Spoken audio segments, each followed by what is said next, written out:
On envoie les œufs de la femelle, on sort les œufs de la femelle, ensuite on donne un peu de sperme du mâle.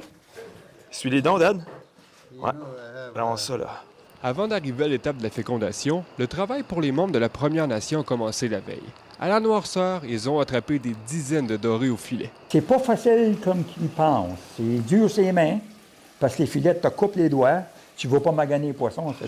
Le lendemain, on les récupère pour procéder à l'incubation artificielle. OK. Are we ready?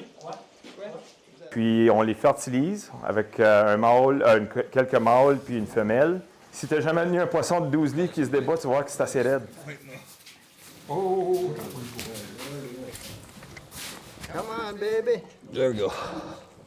Give another little shot. Oh. Les œufs deviennent très adhésifs immédiatement après l'ajout de l'eau qui termine la fécondation. Là, il nous reste à mettre un peu de boue. Parce qu'on a 2 minutes pour que l'œuf soit plus réceptif. Faut que tu y penses en nature, quand le doré monte pour frayer, il y a une femelle qui monte les rapides, il faut de l'eau courante. Il y a 2 mâles habituellement, 2-3 mâles qui montent avec elle.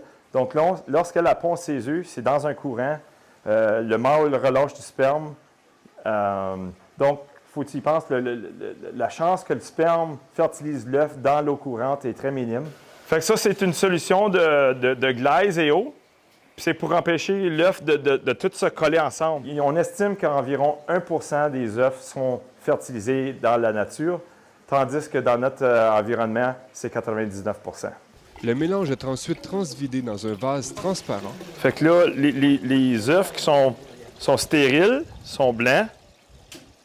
Donc, on va les sortir pour ne pas polluer le groupe. C'est notre système ici qui va incuber pendant 21 jours, puis au bout de 21 jours, il est clos. Et puis, on les relâche. C'est une éducation. On implique beaucoup les jeunes. Donc, les jeunes sont les futurs. On veut qu'ils comprennent c'est quoi l'importance de remettre dans la nature et puis d'être responsables. Depuis la création du projet en 2012, la Première Nation estime avoir relâché annuellement entre 600 000 et 1 million de dorés dans la rivière locale. Ici Jimmy Chabot, Radio-Canada, Matagami First Nation.